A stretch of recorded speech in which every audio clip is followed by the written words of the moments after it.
Welcome, welcome, welcome. Hey, we've got another edition of the Mile High Real Estate Spotlight Podcast. And this is Brian Arnold, and I'm so excited that you guys are on today. And today you guys are in for, I don't want to just be cliche and saying you're in for a special treat, but you truly are.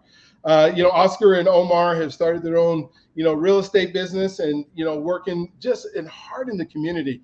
And the community that particularly needs help. They both are bilingual. They speak Spanish. They help the Hispanic community here in the Denver metro area. And what's so exciting about what we're doing in community is we're literally getting out there and finding the people who are looking to truly buy and don't understand the process. And so, they're in the same boat where folks are renting and people are living together and people are wanting to make sure that they can enjoy this thing here in America called the home ownership, and realizing that people are spending a tremendous amount of money on rent. When I say this every single time, that if you're spending $2,000 a month on rent and you times that by 12 months, then you've spent $24,000 in 1 year on rent. You do that for 10 years, then you're at $240,000. And that doesn't make any sense at all, because there are so many different programs that are out there. There are so many people that are in your corner that want to help you.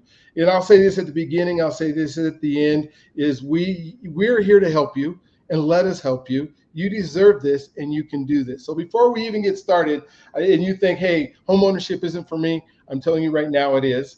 And then I'm telling you that you deserve this. And then I'm also telling you that let us help you do this. And so we have some experts that are here in the community right now. I can't wait to get into it.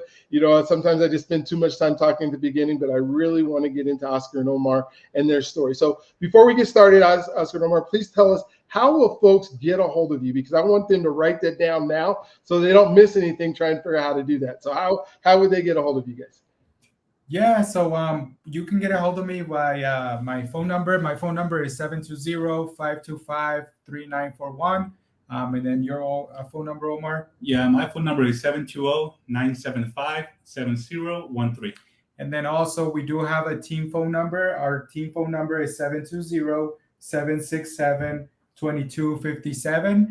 You can text us, call us, and that number, they all work by text as well. I know some of the millennials are texters nowadays. Well, yeah, you guys are part of that generation that technology is like, they're going to try to find a house using chat GPT or something, right? They're going to get on there. But what's so amazing is technology is that equalizer that allows people to be able to access stuff where before there might not have been access. And you guys are in the forefront of that technology. Can you kind of just, let's start and just kind of tell us your story. How did you guys get together? How did you guys get into this industry? Of all the things you could be doing right now, you've chosen this as a profession to help folks. Let us know why. Yeah, well, I'll go first. So my dad works in construction. He remodels homes. So when I was little, since middle school, I would always go and help him out. So then I started to fall in love, when he finished a project, I liked the finished work that he was doing. Then back in 2014 is when I bought my first home. And then back then I always wanted to, I liked, looking at homes, the whole process. But I never did anything until back in 2020. My last job was at FedEx, delivering packages, and that's a tough job. So that's gotta be no fun at all. Job, Before you go on, how old were you when you bought your first house in 2014? So right now I'm 32. So 24. Oh my gosh. So yeah. That is just so amazing, because you set an example, and I want people to understand that right up front. Is people think, well, I can't get a house until I'm in my 30s, or I can't get a house until I have all this money saved up, or down payments, or this. But you figured out a way through an example of your family, it sounds like, that wait a minute, there's a possibility for me to buy a house when I'm still young and be able to enjoy the fruits. And I don't want the exact numbers, but I assume that when you bought a house in 2014 and now we're getting ready to hit 2024, that house is worth more than it was when you bought it. Am I correct? Yeah. Okay, a little bit more, but probably a pretty big gap where you were able to experience this thing called equity by not being in that rental game, right?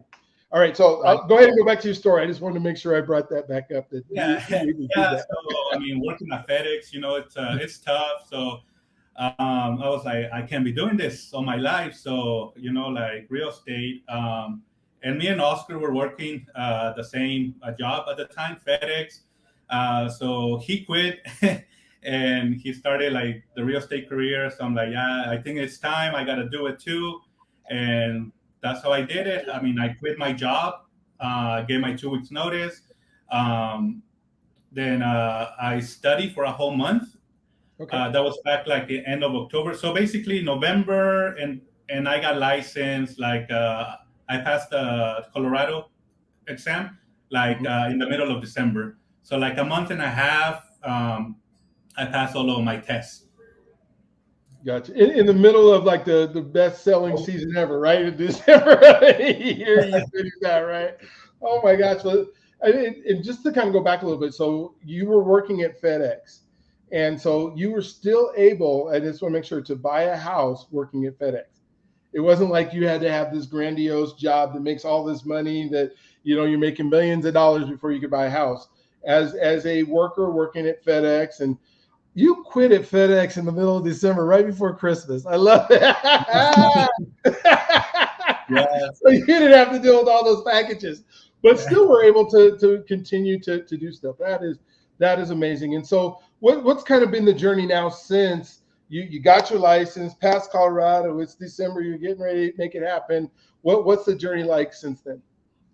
So right now I'm at Keller Williams, downtown Denver. But I started with a small brokerage. She was actually my realtor. So 2014 bought my first home. Then 2020 bought my second home. My first home I'm renting it now. Bought a new build back in 2020. And my realtor, I was talking to her. I was like, yeah, I think I want to get into it. She gave me the chance. She helped me out a lot throughout the whole COVID because it was competitive. So she really helped me out a lot. She taught me a lot. And I mean, the journey so far, I mean, it's been great. Me and Oscar started our own team. This year we have closed like 40 homes between the two of us. We have our fix and flip business as well. I mean, I love it, man. It's wonderful, real estate. Man, what an inspiration! That not only the first house at 24, but two houses by the time you're 34, and you're making a difference in people's lives. I mean, if you guys have done that many transactions, that means that's that many families who have been helped, that many families who are in a different place in their lives because you two existed. So, Oscar, I know your story might be a little bit, similar, but go ahead and share with us, your journey and how it's been. For sure, yeah. My story it's similar. I think there's definitely key points that made me like start working in real estate. One of them was my parents used to own a home back in 2008, and as we know, everything basically crashed back then. My parents were unfortunate, and they did lose our home, so we had to go back to rent. That kind of gave me like a little inspiration about it. I didn't know much about it back in the day. We were young and stuff. But then the second point was I started listening to a podcast, a very popular podcast about investing in real estate. And what I heard from all these people that, would go in there is a lot of them were agents, or like were working in sales or working in commissions. So I'm like, okay, that's my dream, to be an investor, own rental properties, do fix and flips, all of the above. And then I heard like a lot of these people were doing real estate, commissions or sales jobs. So I was like, okay, well, this is what I need to do. And then obviously, like everybody, we started watching the show, like the shows on TV and how fix and flips and, all that. So that's how I kind of fell in love with it.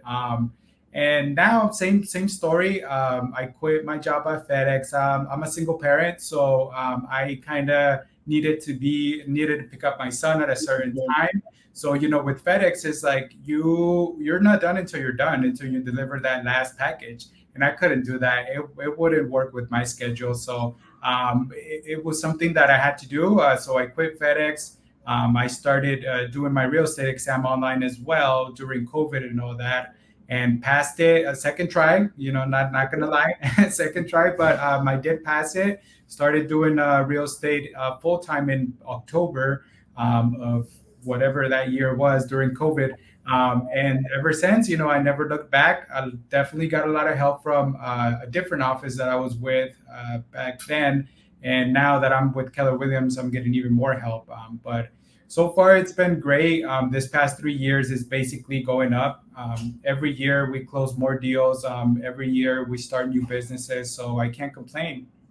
That is so cool. Now, are you guys Colorado dudes, or where did your upbringing happen? Where did that all take place? So for me, well, for both of us, I'm from Mexico. So I was born in Durango, Mexico. My parents brought us here back in 2000. So I've been here basically since then, 23 years. So yeah, I mean, obviously I'm not a native, but I do consider me one because this is my state, my hometown, I can say. So yeah, I grew up here, went to elementary school, middle school, high school. I grew up in Aurora. So that's where I currently live as well. I love it there. So yeah. So where'd you go to high school? I went to Overland High School. Overland. All right. I worked at Overland in the late 80s. I worked as a security guard doors when that was what was his? He passed away, but I can't think of his name. It'll come to me here in a little bit. I was the principal there, and then I went to Cherry Creek High School. So that's kind of where I grew up. Probably not too far from where you were at, right off of Rapper Road and I-25, and was able to just experience that. Yeah, I went to California for 25 years and then came back, but it's just so neat that you guys did you guys both go to the same high school? Did you guys both go to Overland, or? Yeah, we've always been together. Hey, yes. I love it. So I was going to say, I think I came in September of 2000, and you came what? I came in December. Yeah, born in Mexico, and then I don't know. I'm a big believer of everything happens for a reason, and then absolutely, yeah, absolutely. And I guess your parents got to be super proud of how you guys are doing, and just their forethought to come to Colorado and be able to start a life, and then to see the realization of not only did we come here with the dream of this is what we're going to do, but to see you guys succeeding has to be like this tremendous, like, hey, we did it right, we did the right thing, we made it happen, which is, to me, is just so incredibly cool to be able to see. Now, you intrigued me because you kind of talking about fixing and flipping, and that doesn't happen because that's a dream that I hear all the time. I want to fix houses, I want to flip houses, but I don't have any money to do it. I don't have any ability to do it. So you guys both worked at FedEx, so I can't imagine that you guys just had like all this money that was jumped into your pockets to be able to start fixing and flipping. Kind of tell me how that story worked. What happened, and how were you guys able to get into that world of fixing and flipping? So the fix and flips, it's something that we always wanted to do. Like Oscar was saying, you see the TV shows, and it motivates you. So it's something that we always wanted to do. But I mean, we could never do it because we didn't have the money. But then we get into real estate. We learn the process. We started saving our money, and the first one that we did was like 2 years ago. A small little house that this one other agent couldn't sell it. The opportunity came to buy it. We bought it. We got it fixed, and I think on that one we profited maybe like $70K. And then from there it just took off. I mean, it was a risk, but I'm a risk taker. I'm not, like I told Oscar, like, let's do it, let's just do it. If we lose, then we lose. We just got to work harder. If I have to sell my first home, because like you said, I have a lot of equity on that, I'll sell it, and, let's just keep on going and going. And we've been blessed. that that side of the business has been going so good, so we can't complain. Yeah, So do you, Omar? Do you have a family? Yeah, so same thing. I'm single too for Okay. all the ladies out there. Both of you, I love it. Yeah, With a little bit of money and ability to have dreams, that is incredible. Oh, yeah. that is okay. All right, Oscar, I think you're going to say something before I interrupted. I'm sorry. Oh yeah, I was gonna say. I think that's why we kind of complement each other because he's a risk taker. I'm more of an analyzer, so I'm more like scarcity. Like I'm more scared about it, and I admit that. But he's like, hey, no, like this is a good deal, and this and that. And I'm like, okay, show me the numbers. I'm a numbers guy. So if the numbers make sense, then there's no way that we can lose. And I feel like that's why we've been successful in this business. Right now, I think we're doing maybe one a month so far. And so we just started it, and so it's been going great. So far, we haven't lost any money. We have always made a profit on it. I think our lowest profit so far has been maybe 50K or something like that. So I mean, it's working for sure. It's just we got to grow it a little bit more. Running two businesses, it's a little hard. Yeah, you guys are gonna have to get some help. At some point that you'll hit that tipping point where you guys can't do it alone. You're gonna have to bring in some people. And I have this picture in my head, where you can tell me if I'm wrong, but I just have this picture of your dad showing up where you guys are trying to do some construction work or flipping stuff, and just look at, oh, you gotta do this, you gotta do this, and kind of giving you them tips. Am I wrong? Is he part of helping you make some good decisions on Yeah, this stuff? he's the one that remodels the whole homes. Okay. How did I know that? How did I know you turned into a family business? And I'm sure he gets such pride and joy out of being able to do that. Let's talk about your real estate business for a while. I mean, what is it like if I'm a client and I want to come to you? What kind of services are you going to give me? What are the things that you're going to do that maybe other real estate agents don't do? The reason I have you guys on here is because I know you're killing it and you're doing stuff. And there's some things that somebody would say, hey, I want to buy a house. I want to go to the Racias Home Team because, and kind of answer that and fill in those blanks for me. Yeah, so I mean, customer service, for sure, it's a big thing. We treat everybody the same. We want to make sure, we get people good deals. We work with a lot of first-time home buyers, and like I tell everybody, all of our first-time home buyers, they only buy with $1,000 because we're always, studying, working on our skills. That's very important for a real estate agent to know your contracts, be on top of everything. And that's what we provide our clients, a good customer service so that we can get them the best deal, have all of them buy with only $1,000, which a lot of people don't believe until we get them there. That is so cool. And I don't want to gloss over that because there's this belief in Colorado, in the United States, that you have to be able to put 20% down on a home, or you have to have a whole bunch of money saved up. And in order for you to move into a home that's your own, you have to, have all this money. And the reality is you don't. You guys are telling me, and you said it twice now, $1,000 is what somebody needs. So just to kind of talk about that a little bit, that's cheaper than it is to go rent an apartment. Yeah. Right? Yeah, I don't know any apartment that's in this Denver metro area that I can show up with $1,000 to and then move into that apartment, right? Because they're going to want first, second, sometimes third.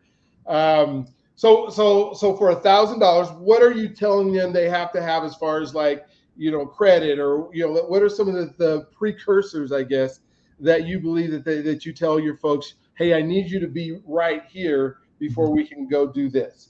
What are some of those things that you tell them? Yeah, so to be able to buy with $1,000, obviously we need the first-time homebuyer program, the very popular one.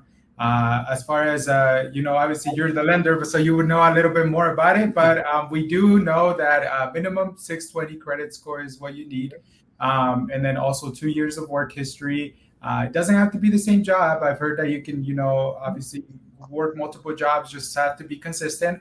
And also to last 2 years of tax returns. And, basically a couple months of pay stub, a month of pay stubs, and then a couple bank statements to show that you have a little bit of money in there. And then so basically that program will cover your down payment, and then we negotiate the closing costs for you in the contract, right? So we work closely with the lender, letting basically it's house by house, but the lender will let me know how much I need to put in the contract so that the seller can pay for the closing cost, and that way you can only bring $1,000 down. So it's basically teamwork. You have to work with a good lender, and then you also have to work with a good real estate agent. So this is possible. So it's definitely possible. You just have to find the right people. Gotcha. And I kind of want to ask, because I do this. I have another podcast called the Black Wealth Experience podcast, and when I think about culture, and my wife is Hispanic, and I'm from the African American culture, and part of our culture is that we have to try to figure everything out ourselves. Like, we can't tell anybody what's going on with our finances. We kind of hide this, and all of a sudden we don't get to experience some of this stuff. But then I see, a lot of the Hispanic culture is they're willing to say, okay, we will work together. It may be multiple families in their first home or something, and then save up some more money for somebody. Or do you guys find that in some of your transactions that you're dealing with, where it's not always just one family that's moving in together? It's like maybe two families, or cousins or something like that that'll put together whatever it takes to get in? Or is it more just, hey, this family has been working and they're ready to get a house? And what is that like? Just tell me a little bit about your culture and how you help your culture. Yeah, so our culture, obviously the Hispanic family, we're a big family, and there's a lot of people that don't make a lot of money, and we have to be, consistent of that, and we have to know how to work things out. So it is a little more work, just getting them qualified. But we love it. We love it because we know that we're helping our community, and I feel like they're more appreciative when it comes to buying that first home. And also, the thing that helps us is that we're bilingual, and we actually do care for our, community, and we try to help them because we know that that's the number one. To me, it's the number one way of building wealth, owning real estate. Yeah, that was going to say, because when I think about generational wealth and personal wealth and generational wealth, it starts with home ownership. It really does. It starts with having that first piece of property that you can gain equity in, that you can do something with, that you can move out of. And what is so smart, and the reason I wanted to bring up the cultural differences, is because it is smart, if that's what you're trying to do, is build that wealth within a community or a family, and then spring off and add more. Where like I said, in a lot of my community, I go to apartment complexes and I see, sometimes I'll see the BMWs, and I'll see the Land Rovers, and I'll see the Mercedes, and I'll see, this money that's being spent on a car, and they don't have any home ownership. And there's no equity that's being built in a car. And I'm not saying those things are bad. I think you should have a Land Rover, and I think you should have a Mercedes, and I think you should have a BMW. I just think you should have a house first. And then when I think about education and what education is going on, and not talking about these things called money, not talking about finances within the household. And what is so neat about what you guys are doing is you're giving not only, the ability to get the house, but your blueprint is, and I can tell you're really educating them on here's what we're doing now, and here's are the possibilities. Do you find yourself like selling second homes or, rental homes or something to some of the same clients that you've already had, after they've been with you the one time? Yeah. So, I mean, not a lot of people can qualify for, let's say a $400,000 home right now, right? Mm-hmm. So we tell them like, hey, well, you got to start with something, so that you stop renting and wasting all your money. So let's get you into a condo, maybe a townhome in a few years. Let's sell it, use that equity, or even rent it, and then you can buy your house. And that's how we get our customers, our clients to buy their second home. Especially right now, with rates being so high and everything, we always tell them, okay, well, you don't qualify for a house, but you can buy something. So, let's buy it. I mean, so like I tell them, like, you qualify for a townhome, and they're like, but I don't want a townhome. I want a house. Like, okay, so if you don't buy nothing, then where are you gonna go? Well, I'm just gonna rent an apartment. I'm like, well, I The mean, you can townhouse, buy right? it, and at least you won't be throwing your money away. And then they're like, oh, well, yeah, you're right. So okay, let's do it. Yeah, well, you think how much different does a townhouse look than an apartment, right? I mean, it's probably the townhouse a little bit nicer than the apartment.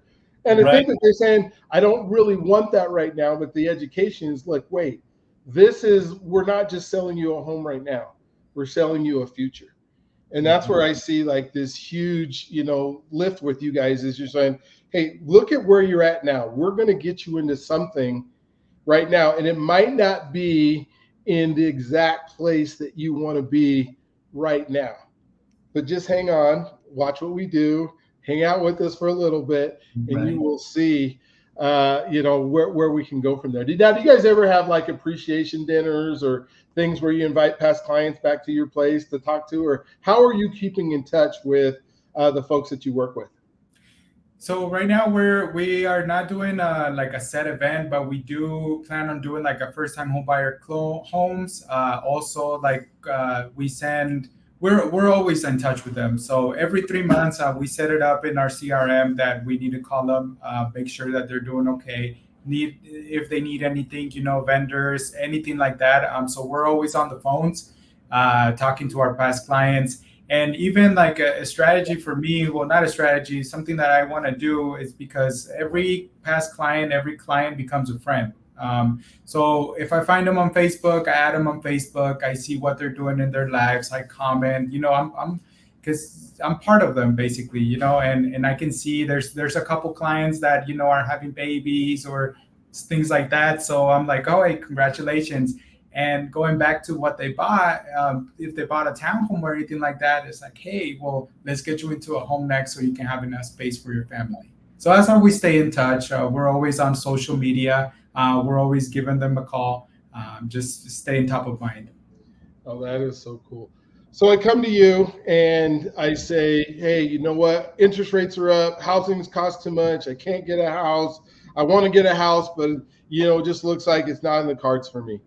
What is your conversation with that person, and what does that look like 6 months down the road for them? Well, we do a lot of our business comes from Facebook leads. Okay. So we have a script, and same thing. And like I told you, I mean, for a real estate agent, you gotta be, like well trained, know your market, and even know a little bit about lending, maybe just the basics. So when we get on the phone with the lead, we we kind of like pre-qualify them, and we tell them like, hey, well, you can buy this, and then same thing, like I told you, well, you don't buy a house, you can't afford a house right now, but let's get you into condo or townhome. And if they say no, then we follow up like every month, just so that they don't forget about us. Mm-hmm.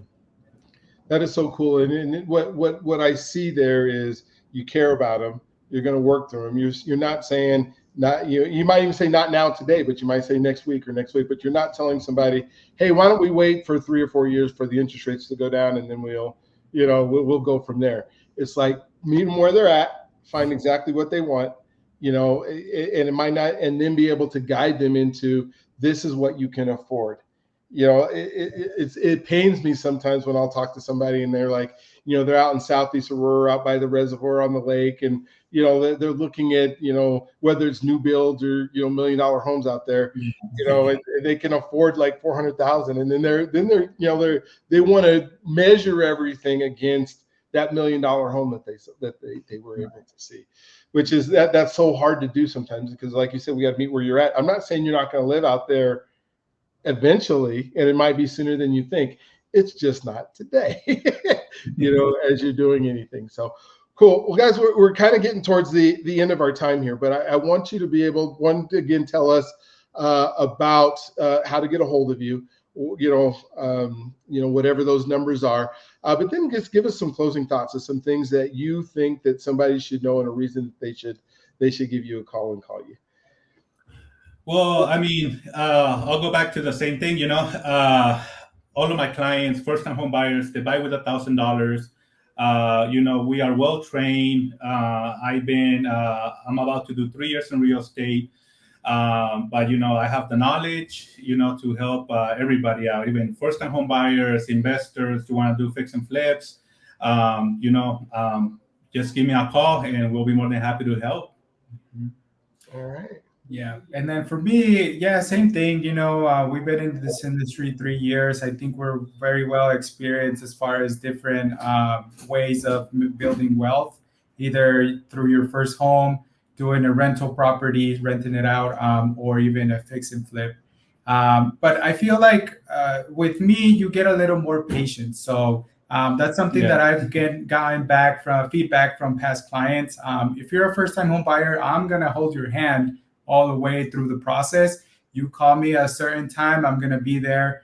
You text me at a certain time, I'm going to be there. So it's more of like, let's get you ready. Let's get started. Don't worry about like not knowing something. Don't worry about asking a certain question. Just let me know, and obviously you can always find us on Facebook, Omar Robles. And then my Facebook is Oscar Galvan, on Instagram too. Our phone number, again, our office phone number, you can call that. It's 720-767-2257. You can reach us there. Obviously free consultations. We're willing to sit down with anybody to talk about the home buying process. That is so cool. And so what I got from that is, if you are this energetic, I got to get going, I need to make a decision right now, you're going to call up Omar and he's going to run you through the process.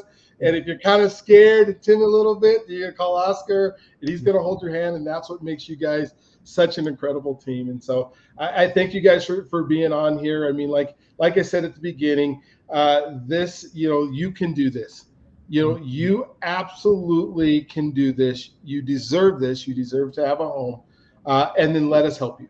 Whether you're calling them directly right now, today, as soon as you get off, you finish watching this, or it's in, 5 or 6 days, give them the call, start the process, and home ownership can be exactly part of who you are and your destination and your dream and what you get to become. And then not only, if you want to even understand that fixing and flipping and, making some more money on the side, I would call these guys too. I can tell the type of people that will give you guidance wherever you're at. So again, guys, thank you for being on. I appreciate you.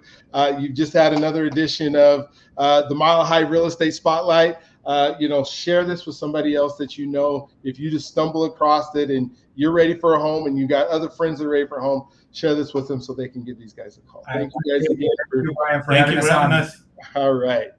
This is Brian Arnold, and if you are listening to this part, you've just watched one of our episodes of the Mile High Real Estate Spotlight, where we've just talked to one of the best of the best. And I want to thank whichever guest that was here. They are phenomenal. They are amazing. They are the top of the top, the best of the best that are in our industry that are here with us today. And so I encourage you to please call them, pick their brains. They work for you. They enjoy working for you. They are incredibly good at it.